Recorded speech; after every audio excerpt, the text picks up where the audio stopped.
A simple woman got kicked out of a luxury neighborhood for lowering the standards. They mocked her clothes, whispered behind her back, and filed complaints to get her removed.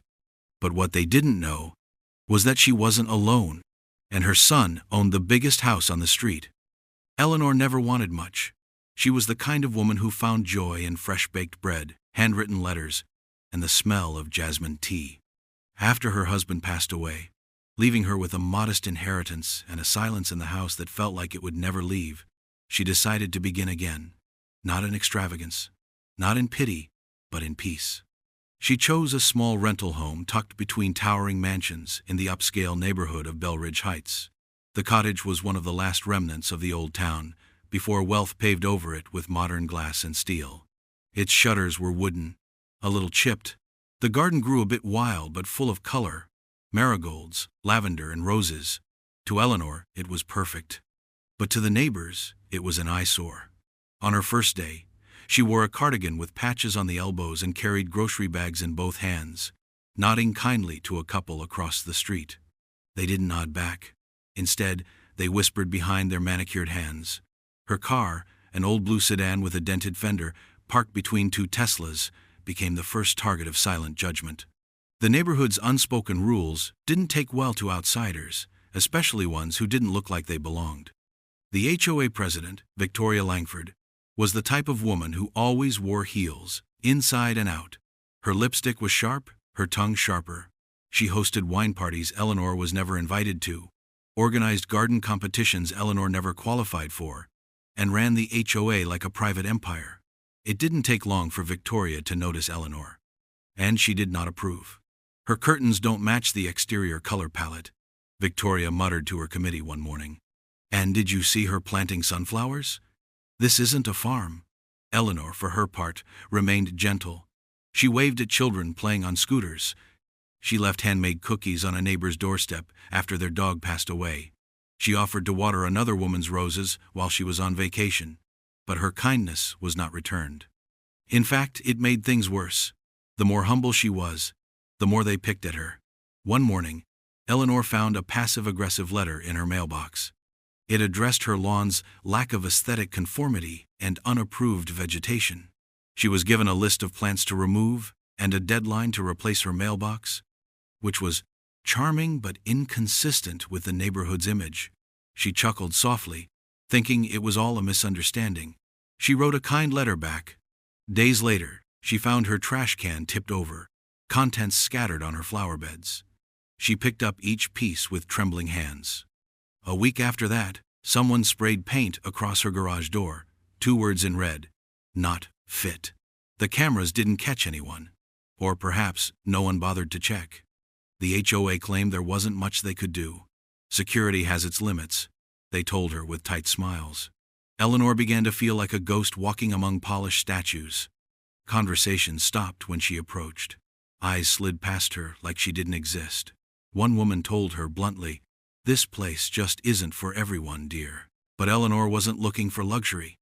She was looking for a little patch of peace to grow her flowers and drink her tea.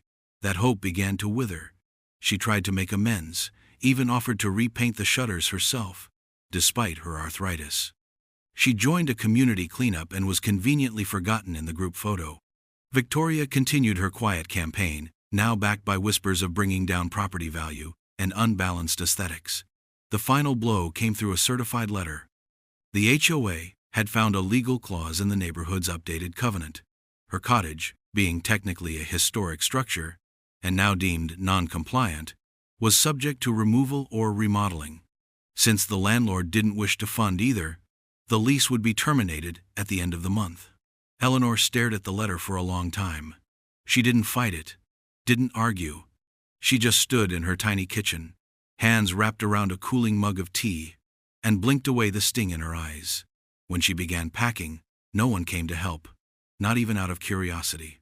A silence surrounded her that felt deliberate, like the whole street had agreed not to see her. On her last day, she placed a small bag of fresh lavender on each of her neighbors' doorsteps. No note, just a farewell in fragrance. And then, quietly, Eleanor stood on her garden path one final time.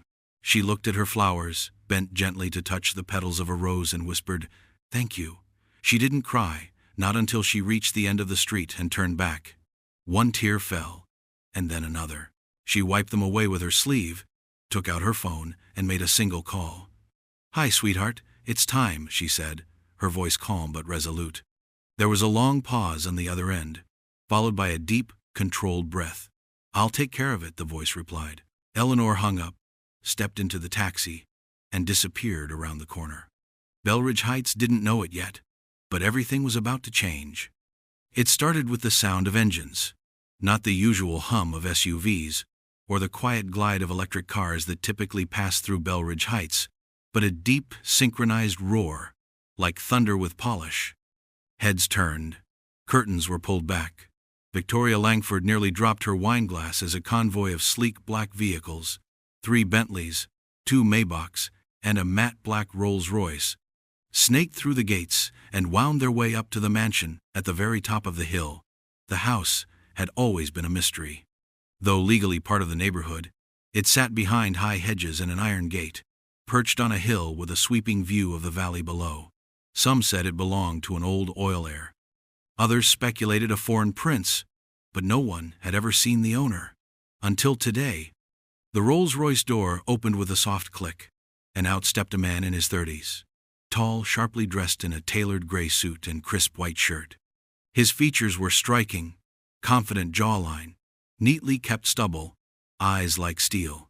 Bodyguards flanked him immediately, but he raised a hand. "Give me space," he said calmly, and they pulled back. The man stood there for a moment, surveying the street, as if taking silent inventory of each house, each manicured lawn, each perfectly placed flower bed. Then, without a word, he walked toward the mansion gates, which opened automatically. The media buzzed with speculation. Within hours, news leaked that the man was none other than Alexander Carrington, the billionaire tech mogul behind Helionet, a groundbreaking AI communications platform worth over $90 billion. Forbes called him the silent tycoon, known for keeping his private life heavily guarded. So why Belridge Heights? And why now? The neighborhood couldn't stop talking. Victoria held an emergency HOA meeting, mostly to discuss the optics of paparazzi and maintaining property value amidst disruptions. She called it a proactive move, but everyone knew she was dying to meet the new neighbor. The next evening, as the residents filled the community clubhouse, murmurs filled the air. Then the double doors opened, and in walked Alexander Carrington. The room fell silent. He moved with quiet authority, his presence instantly commanding. He didn't look around for approval. He didn't offer fake smiles. Instead, he walked directly to the front of the room and stood beside Victoria. She blinked in disbelief, caught off guard by his boldness. "Ladies and gentlemen," he began, his voice smooth but firm, "I understand you've had some concerns. Allow me to clear them up. I've moved in. Permanently." A beat passed. The silence grew thick. "The mansion on the hill has been mine for 8 years. I purchased it under a private trust to avoid attention. But after recent events, I've decided to make my presence known." He paused, letting the words settle. A few people exchanged glances. Victoria gave a tight-lipped smile. "Well, Mr. Carrington, we're honored to have you, truly. We pride ourselves on community here." Alexander turned his head slowly, meeting her gaze. "Do you?" There was something in his tone that made the air shift. "Because from what I've seen, this community prides itself on exclusion, on cruelty." His voice didn't rise, but it hit like a hammer. "You recently voted to evict a woman from this neighborhood, a woman who harmed no one, who simply wanted peace and kindness. You forced her out for not fitting your mold. Do you remember her?" Victoria's smile faltered. I'm not sure I follow. We follow procedures. We uphold standards." "Her name," Alexander said, his voice sharp now, "was Eleanor. My mother." Gasps echoed across the room. Victoria froze. One man dropped his pen. The air drained from the room like a punctured balloon. "Your mother?"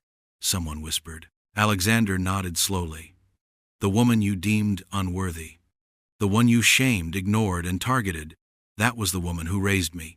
The woman who worked double shifts at a diner when my father died young. Who refused government aid because she believed in dignity. Who sat with me through nights of coding and exhaustion. Even when she didn't understand a word of what I was building, she sacrificed everything to raise me with love and integrity. His voice trembled just once. When I became successful, I begged her to live with me, to let me buy her a home.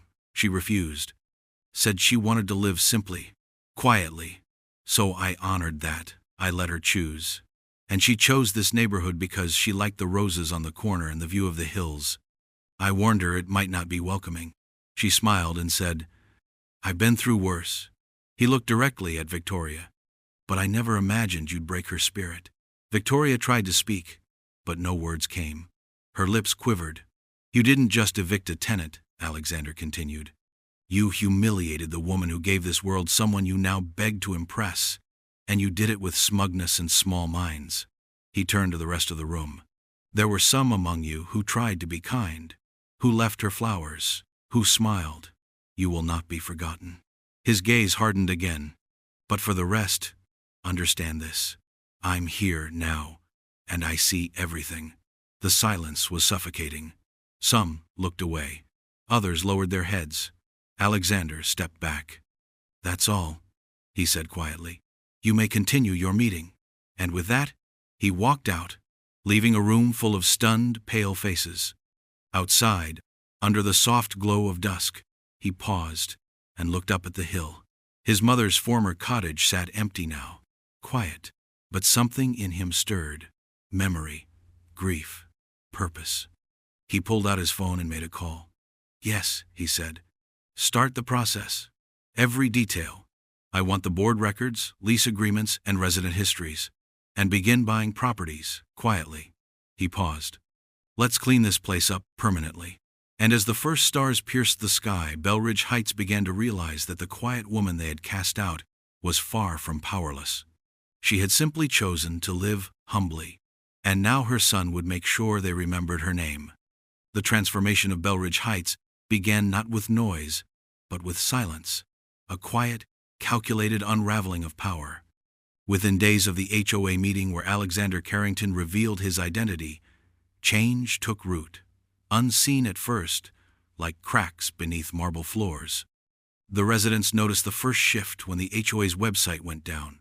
Then the office door, normally open and buzzing with assistants and clipboard-wielding committee members, was shut with a sign taped to the glass. "Under audit, by order of legal counsel." Rumors spread fast. Victoria Langford, once the untouchable queen of the neighborhood, went conspicuously absent. No morning jogs, no wine tastings, no condescending waves from her balcony. Some whispered she was on vacation. Others murmured she'd lawyered up, but the truth was far more delicious. Alexander had wasted no time assembling a specialized legal team, experts in real estate law, civil rights, and corporate compliance. Within 72 hours of his HOA appearance, subpoenas were issued.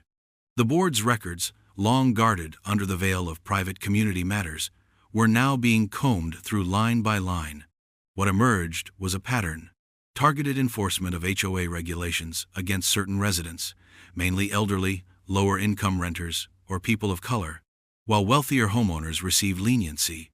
Eleanor's eviction was just one in a long line of injustices, but hers was the spark. Armed with this evidence, Alexander's team filed a class action suit in preparation, contacting former residents and documenting their stories. Simultaneously, he began acquiring property after property in the neighborhood through anonymous LLCs, his agents posing as investors or private buyers. Homes that once bore not-for-sale signs soon accepted offers too good to refuse.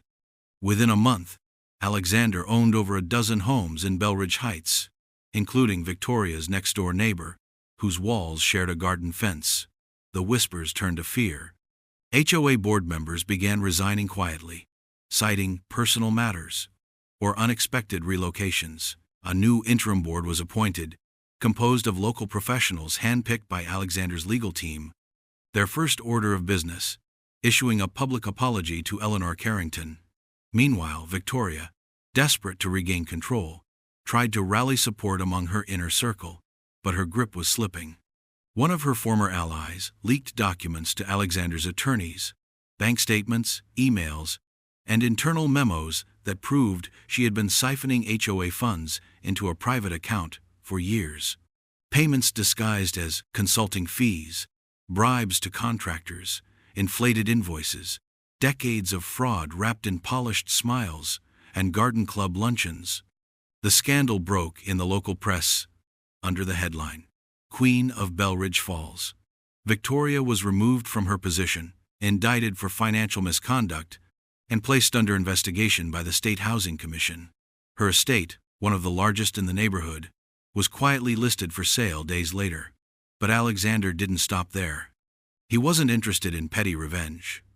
He wanted transformation, renewal, redemption, for his mother, and for everyone like her who had ever been dismissed, ignored, or erased by wealth and arrogance.